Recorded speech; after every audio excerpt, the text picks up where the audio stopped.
Hello and welcome to Most Clicked. This week we are asking the question, influencers, are they worth your marketing spend?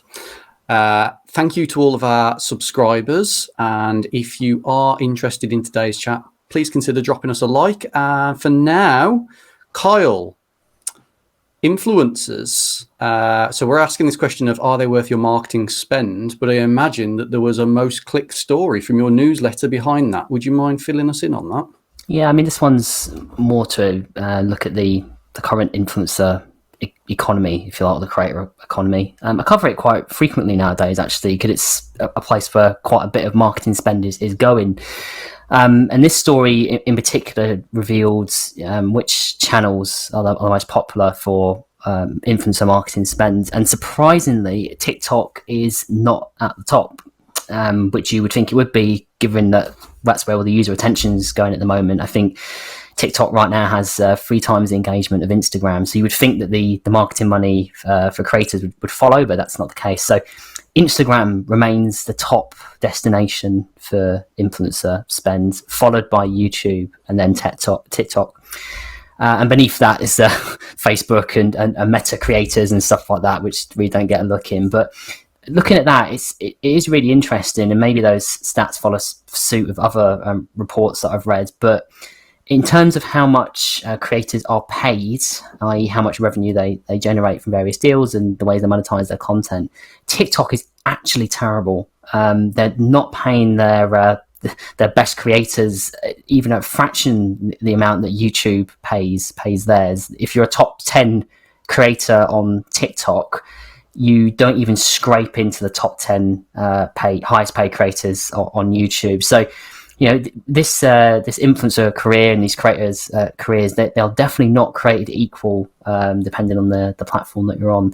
But to talk about whether this is worth spend, I mean, there's a few different angles that we could take with this. I know that, you know, Nath, you've got a perspective you wanted to have a little quick talk about before we went into that, didn't you? And you too, Matt. So maybe we can bounce off each other on this one. It's interesting you talk about that TikTok thing. I am a heavy TikTok user, as we've established previously, but I actually wondered whether TikTok underpaying their creators is a gap for brands to step into. Yeah. I mean, like there's a well, I think a famous influencer like this guy called Francis Bourgeois or something like that. He's a train spotter who straps a 360 camera to his head. Basically a national treasure at this point.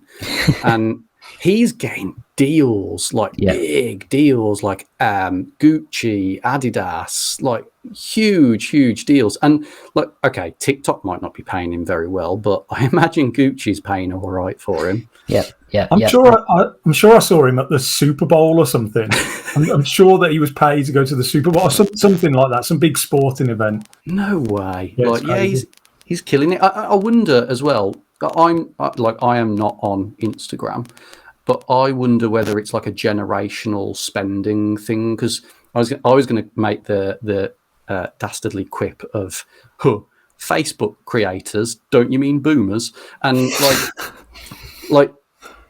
I think that Facebook is probably at the older end of boomers, or at least that's how it seems. And it feels like Instagram is that elder millennial crowd. I think you're right there.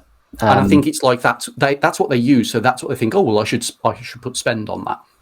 Yeah, but potentially, yeah. I mean, the audiences on each platform are quite different. And I like that point you've made about Instagram being a slightly older millennial audience, because I think people forget that. And they still treat it like a general recruitment channel. But actually, the age on Instagram it's going up, and that's not necessarily a bad thing. It just means the sort of campaigns that you run on there, you know, the ultimate result has to be attached to a different objective, isn't it? Is it a good place for undergraduate recruitment? It probably still is, but not as it would have been, say, 5 years ago. You know, TikTok is probably where it is now. On the influencer angle as well, I mean, in terms of what's worth it, one perspective to think about is when we talk about influencers, we tend to think of the big, you know, big visual kind of people, essentially, like lots of followers, lots of traction, maybe not a niche, but a broad appeal. And followed because of the kind of lifestyle content they create. But you can have that sort of campaign, or you can go down the creator route and work with, say, 20 smaller creators with a much more engaged audience and scale it that way. So you don't need to go all in on one. You can sort of offset the risk and the spend across a wider pool.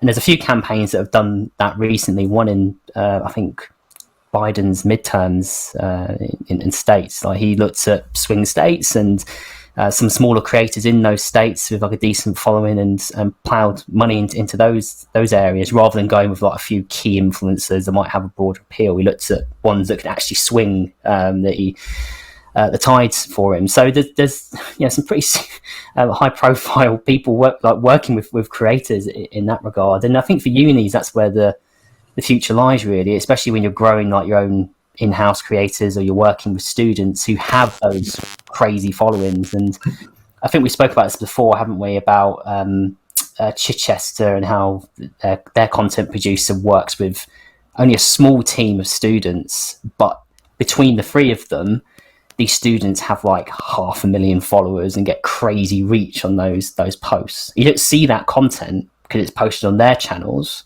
and not on Chichester's, but Chichester still essentially gets the love, and that's why for a university with like 5,000 students, that's 25,000 followers on TikTok, because it's very intelligent in how it plays that content game. So there's lots going on in the space, but to answer that question from my perspective, I do think it's worth it, but I think the most return is when you work with lots of smaller creators and do it that way. Yeah, that seems to make sense to me. Do you see a time when TikTok is back at the top of the list there and kind of takes back over from Instagram, or is it? I think so. Is the landscape changing? I think it will. I mean, I like all apps, they go through the maturity, don't they? And right now, TikTok's fairly new. I mean, they didn't. Instagram, Facebook, YouTube, they've got ad tech that's been going for like years, right? Like 10 years, perhaps, maybe more. And TikTok's this fairly new entrant and doesn't have that sort of technology. And as a platform, it's largely mimicked in terms of the ads technology it uses, very similar to what Facebook does. And until they've kind of designed their own platform that reflects the sort of audience that they have and the creators that they have, I don't think they're going to crack that nut. They've started to make movements towards it with things like branded missions and scaling user generated content and putting ad spend behind that. That's really interesting. That's a nice unique direction for the app to go in. But I think it will, as it matures. It's trying to get into like connected TV and original productions, and it's treating itself like a proper media company. So it is starting to have those similar conversations to what YouTube has, for instance. So I think it will be there, but it's going to take it a couple of years to get up to the levels of spend that you see on like YouTube and Instagram in that regard. I think this is so.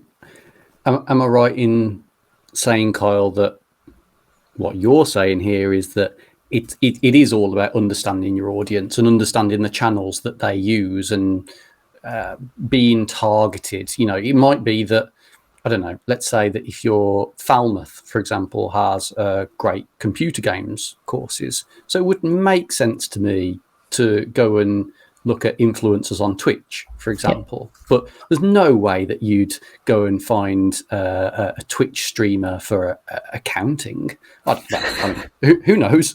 Who knows? Maybe there's a elite accountancy firm on Twitch or something. But at the same time, there's going to be applicable stuff on YouTube, as there is on Instagram, as there is on TikTok. So it's perhaps not about being so blinkered with your view.